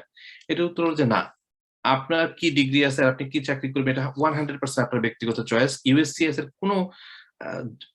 কোনো অধিকার নেই আপনাকে কোশ্চেন করার। হ্যাঁ, যদি USCIS এস্টাবলিশ করতে পারে যে আপনি কোন একটা করাপশন করার উদ্দেশ্যে করতেছেন, তখন এটা নিয়ে ঝামেলা হতে পারে। কিন্তু ওইরকম যদি কোনো কিছু এস্টাবলিশ না হয়, আপনার যে কোনো ডিগ্রি আছে, আপনি অন্য একটা চাকরি করতে গেছেন, দ্যাটস ফাইন, এটা নিয়ে USCIS কিছু করার নেই। তো EB3 নিয়ে অনেকে আলোচনা করে। EB3 প্রসেস আমরা সাধারণত করি, কিন্তু আমাদের একটা ক্ষমতা নাই, সেটা হলো অনেক কোম্পানি আছে তারা চাকরি খুঁজে দেয়, তারা আপনাকে বলবে যে আমরাই চাকরি খুঁজে দিব। সেই ক্ষমতাটা আমাদের এখনো নাই, এবং আমি মনে হয় আমাদের ভবিষ্যতে হবে না, আমরা ওই লাইনে যাব না। আপনারা যদি এমপ্লয়ার খুঁজে বের করতে পারেন, যে ধরেন আপনি একটা এমপ্লয়ার খুঁজে বের করছেন, সে আপনার জন্য EB3 অ্যাপ্লাই করবে, চাইলে আমরা আপনাদেরকে হেল্প করতে পারি, কিন্তু আমরা চাকরি খুঁজে দিতে পারি না। এটা হলো EB3 তে হচ্ছে আমি সেলফ মানে নিজে নিজেকে নমিনেট করতে পারবো না, এটা এমপ্লয়ার কে আমার হয়ে করতে হবে। এক্স্যাক্টলি, EB2 এবং EB3 100% এমপ্লয়ার আপনাদের অ্যাপ্লাই করবে, আপনি নিজে থেকে করতে পারবেন না। একমাত্র ন্যাশনাল ইন্টারেস্ট ওয়েভার হচ্ছে আমি নিজে করতে। একমাত্র ন্যাশনাল ইন্টারেস্ট ওয়েভার। আরো একটা ক্যাটাগরি আছে EB1 এ, একটা ক্যাটাগরি আছে এক্সেপশনাল এক্সট্রাঅর্ডিনারি পারসন। সেটা হলো যে ধরেন আপনি খুব ভালো ক্রিকেট প্লেয়ার, খুব ভালো মিউজিশিয়ান, খুব এবং ন্যাশনাল ইন্টারন্যাশনাল অ্যাওয়ার্ড টাওয়ার্ড আছে, ওইটাও আপনি নিজে পারবেন। ওটা বলে EB1A। EB1A এক্সট্রাঅর্ডিনারি পারসন আর EB2 NIW national interest waiver, এই দুইটা ছাড়া আর কোনো কিছু আপনি নিজে অ্যাপ্লাই করতে পারবেন না। আরেকটা বিষয় আছে, অনেকে এটা করে, সেটা অ্যাসাইলাম অ্যাপ্লাই করে, আবার অনেকে এটাকে খুব নেগেটিভ ভাবে দেখে। নেগেটিভ ভাবে দেখার কিছু নাই, একটা অপরচুনিটি যেহেতু আছে, আপনি যদি কোয়ালিফাই করেন নিতে পারেন। অ্যাসাইলাম অ্যাপ্লিকেশনের ক্ষেত্রে আপনাকে এস্টাবলিশ করতে হবে যে আপনি যদি দেশে ব্যাক করেন তাহলে আপনার লাইফের উপরে থ্রেট হবে। সেই থ্রেট, দুইটা কমন থ্রেট আছে, একটা হলো বাংলাদেশ সরকার যদি আপনার লাইফের উপরে থ্রেট তৈরি করে তাহলে আপনার খুব সহজে অ্যাসাইলাম অ্যাপ্রুভ হবে। আর একটা হলো কোনো জঙ্গি গোষ্ঠীর কারণে যদি থ্রেট হয়, সেটা একটা হবে। এই দুইটা সাধারণত কমন। অনেকে আছে এমনি ওই গ্রামের জমি জমা নিয়ে মারামারি টারামারি নিয়ে কথা বলে, এগুলো আসলে খুব একটা অ্যাকসেপ্টেড হয় না অ্যাসাইলাম, শুধু টাইম নষ্ট হয় আর টাকা খরচ হয়। কিন্তু এরকমও আছে যে কুমিল্লায় গরুরহাট নিয়ে মারামারি হয়েছে, তো তখন আমি বলি যে ভাই কুমিল্লায় গরুরহাট, আপনি গিয়ে ঢাকা থাকেন, আপনি গিয়ে খুলনায় থাকেন, তাহলে তো সমস্যা হয় না। কিন্তু বাংলাদেশ সরকার এবং যদি কোনো জঙ্গি গোষ্ঠী, এই দুইটার কাছ থেকে যদি কোনো থ্রেট পাওয়ার সম্ভাবনা থাকে তাইলে হয়, এবং প্রচুর মানুষের এটা অ্যাসাইলাম অ্যাকসেপ্ট হয়ও বাংলাদেশে। এটা একটা আছে। আর সবচেয়ে ইজিয়েস্ট হলো বিয়ে করা। এখানকার যদি কোনো নাগরিক বিয়ে করা যায়, এটা হলো সবচেয়ে ইজিয়েস্ট ওয়ে গ্রিন কার্ড পাওয়ার। আচ্ছা আচ্ছা, এখন তাহলে আমরা ফ্লোর ওপেন করে দিই, কারো যদি কোনো কোয়েশ্চেন থাকে তাহলে। Shezan, go ahead. আমার একটা কোশ্চেন ছিল NIW নিয়ে। তো আমি হচ্ছে ক্যানাডা থেকে জয়েন করছি, তো আমি জাস্ট ভাবছিলাম যে আপনি বলছিলেন যে একটা CIS একটা গ্রুপ অফ পিপলকে আমার ফাইলটা পাঠাবে এবং তাদের কাছ থেকে অ্যাসেসমেন্ট নিবে। এখন ফেলোশিপ বা আপনার স্কলারশিপ বা কাজের টাইপ তো কান্ট্রি টু কান্ট্রি ভ্যারি করে, এবং এটা যে আপনার ভ্যালু বা যে আপনার অনার কোন একটা ফেলোশিপের, এটাও তো আসলে variable country to country. Like for example Canada একটা ফেলোশিপের ভ্যালু হয়তো অনেক বেশি, বাট US মানুষরা হয়তো জানেও না। তো এই ধরনের কেসে আসলে ফাইলগুলা কতখানি স্ট্রং বা উইক হয় সাধারণত যেটা আউটসাইড US এর প্রোফাইল নিয়ে? যেমন আপনি যদি কানাডা থেকে অ্যাপ্লাই করেন এবং আপনার ডিগ্রি যদি কানাডিয়ান ডিগ্রি হয়, আপনাকে অবশ্যই ইভালুয়েট করাইতে হবে। যদিও কানাডিয়ান ইউনিভার্সিটি, আমেরিকান ইউনিভার্সিটি খুবই সেম কারিকুলাম ফলো করে, বাট তারপরেও আপনার এটাকে ইভালুয়েট করে US ইকুইভ্যালেন্ট এস্টাবলিশ করতে হবে, নাম্বার 1। নাম্বার 2, ইন জেনারেল যারা একাডেমিশিয়ান তারা আসলে খোঁজখবর রাখে। ধরেন এই ফেলোশিপটা কানাডায় খুব ইম্পর্টেন্ট, আমেরিকায় না, বা আমেরিকায় বেশি ইম্পর্টেন্ট, কানাডায় না। তারপরেও যদি আপনার সন্দেহ থাকে যে আচ্ছা এই ফেলোশিপটা বা এই স্পেসিফিক ইনফরমেশনটা আমেরিকান একাডেমিশিয়ানরা নাও জানতে পারে, ইন দ্যাট কেস আমরা যেটা করি, আমরা যে কোনো একটা রিকমেন্ডেশন লেটারের ভিতরে ওই ইনফরমেশনটা ঢুকাই দিই যে এই যে ফেলোশিপটা এটা খুবই সিগনিফিকেন্ট, এটা কানাডিয়ান গভর্নমেন্টের top one of the top fellowship, এবং এইটা এর আগে ধরেন এরকম বড় বড় ফেমাস পার্সনরা পাইছে। এই কথাগুলি আমরা রিকমেন্ডেশন লেটারের ভিতরে দিয়ে লেখায় নিয়ে আসে, ওইটা আবার আমরা মূল পিটিশনে লিখে দিই, হাইলাইট করে দিই, যাতে তারা মিস না করে আর কি। Thank you. আমাদের আরেকটা কোয়েশ্চেন তানিয়ার আছে। Tania, go ahead. Thank you, Bhaiya, for arranging this informative webinar. So আমার একটা কোয়েশ্চেন ছিল যে I-485 নিয়ে, যে ফর এক্সাম্পল আমি 485 অ্যাপ্লাই করার পরে আমার ED কার্ড আসার আগ পর্যন্ত যদি আমি ইউনিভার্সিটি চেঞ্জ করতে চাই বা মাস্টার্স থেকে ফর এক্সাম্পল PhD তে সুইচ করতে চাই অন্য কোনো ইউনিভার্সিটিতে, সেক্ষেত্রে অ্যাপ্লাই করার সময় আমার কি ইউনিভার্সিটিকে এটা জানানো উচিত যে আমি 485 অ্যাপ্লাই করেছি? এবং ইন দ্য মিন টাইম যদি আমি জানাই বা না জানাই, প্রস এন্ড কনস কি কি হতে পারে? এবং I-20 তারা যদি আমাকে ইস্যু করতে চায়, বা এটা আসলে কি কি প্রবলেম হতে পারে ইউনিভার্সিটি জানলে? I mean pros and cons. University জানলে সমস্যা হইতে, আমি যেটা সাজেস্ট করি না জানাইতে। গ্রিন কার্ড হওয়ার আগ পর্যন্ত, গ্রিন কার্ড অ্যাপ্রুভ হওয়ার আগ পর্যন্ত ইউনিভার্সিটিকে জানানোর দরকার নেই যে আপনি অ্যাপ্লাই করছিলেন, কি এই হয়েছে না হয়েছে, কিছু জানার দরকার নেই। কারণ হলো ইন্টারন্যাশনাল স্টুডেন্ট অফিসে যারা বসে, এই DSO থেকে শুরু করে যারা অন্যান্য যারা স্টাফ বসে, এরা আসলে এত ডিটেলস কিছু জানে না, বুঝছেন? এদেরকে তিন চারটা বেসিক জিনিসপত্র শিখাই দেওয়া হয় যে তুমি এটা করবা, এটা বলবা। তো যখনই আপনি বলবেন যে আপনি গ্রিন কার্ডের জন্য অ্যাপ্লাই করছেন, সাথে সাথে সে ধরে নিবে আপনি আর ইন্টারন্যাশনাল স্টুডেন্ট নাই, কিন্তু টেকনিক্যালি আপনার অ্যাপ্লিকেশন অ্যাকসেপ্টেড হওয়ার আগ পর্যন্ত আপনি ইন্টারন্যাশনাল স্টুডেন্ট। তো ওদের সাথে এই জন্য এত কেচালা যাওয়ার দরকার নেই। এমন যদি হয় যে ওরা আপনাকে স্পেসিফিক ভাবে জিজ্ঞাসা করতেছে যে তুমি কি গ্রিন কার্ডের জন্য অ্যাপ্লাই করছো, তখন আপনাকে বলতে হবে যে আমি গ্রিন কার্ডের জন্য অ্যাপ্লাই করি না, আমি 485 এর জন্য অ্যাপ্লাই করছি। টেকনিক্যালি জিনিস এক, কিন্তু ওদেরকে একটু ঘুরাই বলবেন আর কি, যাতে ওরা সরাসরি না বুঝে। কারণ আপনি যদি আবার বলেন যে না আমি কিছু অ্যাপ্লাই করি নাই, সেটা আবার মিথ্যা কথা হবে, এবং মিথ্যা কথা বলা আবার ইমিগ্রেশন রিলেটেড কাজে মিথ্যা কথা বলা অন্যায়, মানে ক্রাইম আর কি। তো আপনার কোশ্চেনের শর্ট আনসার হলো না বলার চেষ্টা করবেন, নিতান্ত যদি বলতে হয় বলবেন যে আমি I-485 অ্যাপ্লাই করছি। আর নেগেটিভ কনসিকুয়েন্স হলো মেজর কোনো নেগেটিভ কনসিকুয়েন্স নাই। ওরা যদি আপনাকে কোনো কারণে ঝামেলা করতে চায় আমাদের সঙ্গে যোগাযোগ করবেন, আমরা হেল্প করবো। নেগেটিভ কোনো নেগেটিভ কনসিকুয়েন্স নাই আর কি। থ্যাংক ইউ ভাইয়া।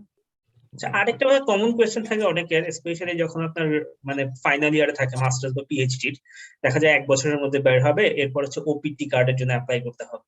তো ওই রকম কোন টাইম ফ্রেম কে আপনারা রিকমেন্ড করেন যে ওই সময় অ্যাপ্লাই করা উচিত বা উচিত না? যে হ্যাঁ, এটা খুবই কমন একটা প্রশ্ন এবং খুবই ক্রিটিক্যাল একটা প্রশ্ন। সেটা হলো একবার 485 অ্যাপ্লাই করার পরে আর কোনো নন ইমিগ্রেন্ট, যতদিন পর্যন্ত এই অ্যাপ্লিকেশন প্রসেসটা পেন্ডিং আছে ততদিন পর্যন্ত আর কোনো নন ইমিগ্রেন্ট ভিসায় যাওয়া যাবে না, including F1, OPT, B1, B2 কোনো কিছুতে যাওয়া যাবে না। যেটা আছে ওটা থাকতে পারবেন। লেটস সে একজন মানুষ এখন থেকে 6 মাস পরে গ্রাজুয়েশন করবে এবং তারপরে ওপিটি তে অ্যাপ্লাই করবে। সে যদি এখন 485 অ্যাপ্লাই করে, মোস্ট লাইকলি আগামী 6 মাসের ভিতরে এটার সমাধান হবে না। যেহেতু 6 মাসের ভিতরে সমাধান হবে না, আপনি পাস করার পর ওপিটি তে অ্যাপ্লাই করতে পারতেছেন না। এজন্য আমরা যেটা সাজেস্ট করি যে আপনি একটু ওয়েট করেন, করে আপনি ওপিটিটা অ্যাপ্লাই করে দেন। অ্যাপ্লাই করার পরে 485 অ্যাপ্লাই করেন, তখন যেটা হবে যে আপনি ওপিটিও পেয়ে গেলেন, 485টাও অ্যাপ্লিকেশন চলতে থাকলো আর কি। তো এইটা অবশ্য চেঞ্জ হওয়ার সম্ভাবনা আছে। বাইডেন অ্যাডমিনিস্ট্রেশন চেষ্টা করতেছে এটা চেঞ্জ করার জন্য। চেঞ্জ হয়ে গেলে আর এটা ঝামেলা থাকবে না, বাট এখনো এটা ঝামেলা আছে। একবার 485 অ্যাপ্লিকেশন যখন পেন্ডিং আছে তখন আপনি ওপিটি তে যেতে পারবেন না। তবে আপনার 485 যদি রিজেক্টেড হয়ে যায় তখন আবার আপনি যেতে পারবেন। আচ্ছা, আর কিন্তু এক্ষেত্রে হচ্ছে 140 তে যদি থাকে সেটা কি মানে আমি 140 কোনো সমস্যা নেই। 140 আপনাকে কোনো স্ট্যাটাসও দেয় না, কিছুই করে না। 140 জাস্ট একটা আপনাকে একটা রিকগনাইজ করতেছে আপনি একজন NIW গ্রহীতা আর কি। আচ্ছা, এখানে একটু ক্লিয়ার করে নিই জিনিসটা, সবার কাছে তো মানে হঠাৎ করে নামগুলো শুনলে ইয়ে লাগে যে গ্রিন কার্ড বেসিক্যালি দুইটা মানে স্টেপ, আই গেস দুইটা স্টেপ, লাইক 140 আর 485। এক্স্যাক্টলি, দুইটা মেজর স্টেপ। ভাইয়া যে NIW কথা বলতো যে 3টা ক্রাইটেরিয়া, এটা বেসিক্যালি 140 ক্রাইটেরিয়া, এবং এরপরে 485টা kind of adjustment of status. So in that case ভাইয়া বললো যে 140 থেকে অ্যাপ্লাই করতে চাইলে এটা কোনো ওপিটি তে বা কোনো কিছুতে সমস্যা করবে না, 485টা করবে, যেটা সেকেন্ড স্টেপ। আর 485 এর জন্য কি আপনারা মানে লয়ার রিটেইন করার আপনি রিকমেন্ড করেন? আর মানে এটা হচ্ছে কি, এটা মানে আমি যেহেতু লয়ার এবং আমার প্রচুর 485 এর ক্লায়েন্ট আছে, এবং তো মানে আমি পরামর্শ দেই। কেন পরামর্শ দেই সেটা বলি। মানে ফ্র্যাঙ্কলি স্পিকিং এটা করা কঠিন কিছু না। এইটা একজন যে মানুষ আমেরিকায় মাস্টার্স করতেছে বা পিএইচডি করতেছে, 485 অ্যাপ্লিকেশন সে নিজে নিজে করতে পারে। কিন্তু যেমন আমি একটা এক্সাম্পল দিই, আমার এক ছোট ভাই, ও ঢাকা ইউনিভার্সিটি থেকে অ্যাকাউন্টিং এ পাস করছে, এখানে বড় কোম্পানিতে চাকরি করতো। তো ও একটা অ্যাপ্লিকেশন করবে, তো ও এমন সময় আমার সঙ্গে যোগাযোগ করছে যখন আমাদের হাতে ওর হাতে টাইম নেই। আমি ওরে বলছি কি, দেখো তোমার হাতে বেশি টাইম নেই, তুমি আমাদের মাধ্যমে করানোর দরকার নেই, কারণ আমাদের তো করতে গেলে টাইম লাগবে, আমাদের তো একটা প্রসেস আছে। তুমি নিজে অ্যাপ্লিকেশনটা ফিল আপ করে ফেলো, করে আমার কাছে পাঠাও, আমি জাস্ট আমার একটা স্টাফকে দিয়ে চেক করাই দেবো সব ঠিক আছে, তারপর তুমি তোমার মতো করে সাবমিট করে দাও, তাহলে তাড়াতাড়ি হবে। ও এটা বলছে ঠিক আছে, কোনো সমস্যা নেই। ও ফিল আপ করে, ও এবং ওর ওয়াইফের জন্য ফিল আপ করে আমার কাছে পাঠাইছে। আমরা চেক আপ করে কিছু ভুল টুল পাইছি, এগুলো ঠিক করে দিছি, ও সাবমিট করে দিছে। কয়েকদিন পরে চিঠি আসছে ইউএসসিএস এর কাছ থেকে, রিজেকশন লেটার। কেন? ও সাইন করতে ভুলে গেছে। তো এইরকম কিছু টুকটাক মিস্টেক হইতে পারে নিজে করলে, যেটা আমাদের মিস্টেক হবে না, কারণ আমরা একটা প্রসেস মেনটেন করি। আমাদের যে স্টাফরা করতেছে তারা এই এক কাজ সারাদিন বসে বসে করে, তারা জানে কখন কোনটা কি, কোথায় কি লিখতে হবে, কোথায় কি হবে। তো এই জন্য কাজটা কঠিন কিছু না, কিন্তু আমি রিকমেন্ড করব, যেহেতু ইমিগ্রেশন বিষয়টা, গ্রিন কার্ড একটু সেন্সিটিভ বিষয়, $1,500 যদি খরচ হয় তাও একজন প্রফেশনালকে দিয়ে করানো ভালো। 485 এ কত খরচ হতে পারে? আমরা চার্জ করি প্রিন্সিপাল অ্যাপ্লিকেন্টের জন্য $1,000 আর ডিপেন্ডেন্ট $500। লেটস সে একজন শুধু হাজব্যান্ড ওয়াইফ, তাহলে আমরা চার্জ করি $1,500। যদি হাজব্যান্ড ওয়াইফ এবং একটা বেবি থাকে যার জন্ম আমেরিকায় হয় নাই বা বিদেশে হয়েছে, সেক্ষেত্রে $2,000। Thank you. আর আরেকটা কোশ্চেন আছে তাজবির করে। থ্যাংক ইউ ভাইয়া। সো আমার কোশ্চেনটা একটু ডিফারেন্ট। এইটা হলো যে আমাদের মধ্যে স্টুডেন্টরা প্রায় অনেক সময় যে 4-5 বছর হয়ে যাওয়ার পরে ভিসা রিনিউয়াল করতে হয় দেশে যাওয়ার জন্য। সো দেশে যে আমরা যখন ভিসা রিনিউয়াল করি অনেক সময় দেখা যায় যে কোন মানে ফর রিজন আননোন যে স্টুডেন্টদের আটকায় দিতেছে, মানে কোনো কারণে, মানে এটা আসলে জানা যায় না যে কেন আটকায় দিতেছে। তো এই ক্ষেত্রে কি ভাইয়া আপনারা কি হেল্প করেন? এটা খুবই গুরুত্বপূর্ণ একটা প্রশ্ন, এবং এটা উত্তর হলো যে হ্যাঁ আবার না, দুইটাই। আচ্ছা, এটা একটু ডিটেলসে বললে তুমি বুঝবা। সরি, আপনি, আচ্ছা হ্যাঁ তুমি করে বলে, হ্যাঁ তোমার সময় আমার জুনিয়র আবার একটু ডিটেলস। সেটা হলো যে একটা ডক্ট্রিন আছে, একটা ল আছে, এটাকে বলে কনসুলার নন রিভিউয়েবিলিটি। মানে হলো যে একজন এমবাসি স্টাফ যখন ভিসা সংক্রান্ত কোনো বিষয়ে সিদ্ধান্ত নেয়, সেই সিদ্ধান্ত সাধারণত কোনো কোর্টে রিভিউর জন্য আবেদন করা যাবে না। এই ইমিউনিটি তাদেরকে দেয়া হয়েছে। কারণ হলো সারা পৃথিবীতে প্রতিদিন হাজার হাজার ভিসাকে তারা অ্যাকসেপ্ট করে এবং রিজেক্ট করে। যতগুলি রিজেক্ট হয়েছে সব যদি কোর্টে যাওয়া শুরু করে তাহলে এমবাসি বন্ধ করে দিতে হবে। এই জন্য এই ডক্ট্রিনটার নাম হলো doctrine of consular non reviewability. However, এখানে একটা হাউএভার আছে, একটা বাট আছে। এই বাটটা হলো যে কোনো প্রসিডিউরাল গ্রাউন্ডে যদি রিজেক্ট করে এবং সেই প্রসিডিউরাল গ্রাউন্ডটা যদি ভুল প্রসিডিউর ফলো করা হয়, সেক্ষেত্রে রিভিউ করা যাবে। এই জন্য যখন কারো ভিসা, সেটা যে ভিসা হোক, সেটা F1 হোক, B1 B2 হোক, ইমিগ্রেশন ভিসা হোক, যে কোনো ভিসা যখন রিজেক্ট করা হয়, তখন আমরা বলি যে আপনাদের যে রিজেকশন লেটারটা পাইছেন বা যে ইমেলটা পাইছেন সেটাকে আমাদেরকে পাঠান। তারা কি কারণে রিজেক্ট করতেছে। যদি কোনো কারণ না দেখায় তাহলে আমাদের কিছু করার নাই। যদি কোনো কারণ দেখায় এবং সেই কারণটা যদি কোনো প্রসিডিউরাল কারণ হয় এবং সেই কারণটা যদি লেজিটিমেট কারণ না হয়, তখন আমরা কোর্টে যেতে পারি। যেমন এই মুহূর্তে আমাদের একটা কেস আছে, আমরা কোর্টে যাচ্ছি। সেটা হলো যে একটা মেয়ে, ও ওই যে ফ্যামিলি ইমিগ্রেশনের মাধ্যমে আসবে, ঢাকা এমবাসি বলতেছে তার 21 বছর পার হয়ে গেছে। যে CSPS একটা এজ ক্যালকুলেশন আছে, আমি ডিটেলস এ যাচ্ছি না এখানে। ঢাকা এমবাসি বলতেছে তার এই ক্যালকুলেশন 21 বছর পার হয়ে গেছে। আমাদের ক্যালকুলেশন বলতেছে না, তার পার হয় নাই। এখন আমরা কোর্টে যাব, ঢাকা এমবাসির বিরুদ্ধে সু করব যে তারা ভুল প্রসিডিউর মেইনটেইন করে তার অ্যাপ্লিকেশনটা রিজেক্ট করছে, এবং আমরা ধরেন 99% কনফিডেন্ট যে এই কেসটা অ্যাপ্রুভ হবেই। তো আপনার যেটা শর্ট আনসার হলো যে যদি কারো ভিসা রিজেক্ট হয়, রিজেকশন লেটারটা সহ আমাদের সঙ্গে যোগাযোগ করেন। যদি এখানে কিছু করার থাকে আমি বলবো করতে পারবো, যদি কিছু করার না থাকে বলে দেবো সরি এখানে আসলে কিছু করার নেই। আচ্ছা, থ্যাংক ইউ সো মাচ। আচ্ছা, আরেকটা জিনিস বলে রাখি, কিছুটা কানেক্টেড। যদি কেউ ভিসার জন্য অ্যাপ্লাই করে, যে কোনো ভিসা, এবং সেই অ্যাপ্লিকেশন যদি অ্যাডমিনিস্ট্রেটিভ প্রসেসে 1 বছরের বেশি সময় ঝুলা রাখে এমবাসি, তাহলে আমরা এমবাসির বিরুদ্ধে সু করতে পারি। এবং আমি অহরহ সু করি। ঢাকা এমবাসির বিরুদ্ধে আমেরিকান এমবাসি পাকিস্তানে সু করছি, আমেরিকান এমবাসি ইন্ডিয়ায় সু করি। এবং সাধারণত আমরা এটাকে বলে রিট অফ ম্যান্ডামাস। আমরা যখন রিট অফ ম্যান্ডামাস অ্যাপ্লাই করি 99% ক্ষেত্রে আমরা জিতি এবং ভিসা অ্যাপ্রুভ হয়। কাজে আপনাদের পরিচিত যদি কেউ অ্যাডমিনিস্ট্রেটিভ প্রসেসে 1 বছরের বেশি ঝুলে আছে এরকম থাকে, আমার সঙ্গে যোগাযোগ করতে বলেন, আমি ভিসা অ্যাপ্রুভ করে দেবো। আর কারো কোনো কোয়েশ্চেন থাকলে প্লিজ কাইন্ডলি জিজ্ঞেস করতে।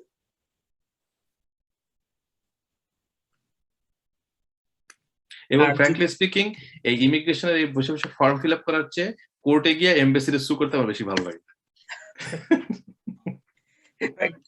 তানিয়ার একটা কোয়েশ্চেন আছে। হ্যাঁ, আমার কোয়েশ্চেনটা হচ্ছে যে I-140 পেন্ডিং থাকা অবস্থায় কি ভিসা রিনিউ করাটা কি সেফ কিনা, রিনিউ করতে যাওয়াটা বা এই প্রসেসটা কি সেফ কিনা? হ্যাঁ, আমি একটু নিষেধ করি আর কি। মানে লিগালি কিছু কিছু গ্রাউন্ড আছে, একটু গ্রে এরিয়া বলে, মানে এখানে একটু ঝামেলা হওয়ার কথা না, আবার হইতেও পারে টাইপের সিচুয়েশন আছে। আনলেস সুপার এমার্জেন্সি, আমি বলি I-140 পেন্ডিং অবস্থায় আমেরিকার বাইরে না যাওয়াই ভালো। কিন্তু আমার ক্লায়েন্ট সে I-140 অবস্থায় বাংলাদেশে গিয়ে ভিসা রিনিউ করে নিয়ে চলে আসছে, তার কেউ কিছু জিগায়ও নাই, সে কিছু বলেও নাই, কিন্তু একটু রিস্ক থেকে যায়। জি, থ্যাংক ইউ। তবে এখন আমাদের মোটামুটি যদি কোয়েশ্চেন না থাকে আমরা তো তাহলে র‍্যাপ আপ করবো এটাকে। Thank you very much. আপনার যদি আর কোনো অ্যাডিশনাল কিছু বলার থাকে আপনি চাইবেন। না, আমার অ্যাডিশনাল কিছু বলার নেই। আমার খুবই ভালো লাগলো সবার সাথে কথা বলে। আপনারা সবাই ভালো থাকবেন। আর নিজের একটু বিজ্ঞাপন দিয়ে দিই শেষ পর্যন্ত। আপনাদের কারো যদি ইমিগ্রেশন রিলেটেড কোনো কোয়েশ্চেন থাকে আমাদের ওয়েবসাইটে যাবেন। ওয়েবসাইট হলো www.rajulaw.com, RAJULAW.com। গিয়ে ওখানে গিয়ে আমার সাথে অ্যাপয়েন্টমেন্ট সেট আপ করতে পারেন। ফ্রি অ্যাপয়েন্টমেন্ট করা যায়, পেইড অ্যাপয়েন্টমেন্ট করা যায়। আমাদেরকে ইমেল করতে পারবেন। ইমেল করলে সাধারণত আমরা 24 ঘন্টার ভিতরে রিপ্লাই দেওয়ার চেষ্টা করি, মাঝে মধ্যে একটু দেরি হয় বাট চেষ্টা করি। আমাদের ফোন নাম্বার আছে ওয়েবসাইটে, ফোন করতে পারবেন, ফোন করলে আমাদের সাথে কথা বলতে পারবেন। কোনো হেল্প লাগলে যোগাযোগ করবেন। আমি হচ্ছে ভাই আপনার ইয়েটা দিয়ে দিয়েছি চ্যাট বক্সে, আপনার rajulaw.com এটা। আর হ্যাঁ, thank you very much everyone, এবং রাজু ভাইকে তো অবশ্যই আপনার মানে সময় দেওয়ার জন্য আমাদেরকে, এবং আশা করছি আপনার ডেফিনেটলি আপনি আরো ক্লায়েন্ট পাবেন আমাদের এখান থেকে। ঠিক আছে, সবাই ভালো থাকবেন। ঠিক আছে, সবাই ভালো থাকবেন। ঠিক আছে, ওকে, থ্যাংক ইউ। আচ্ছা, তাহলে আমি কেটে দিলাম না?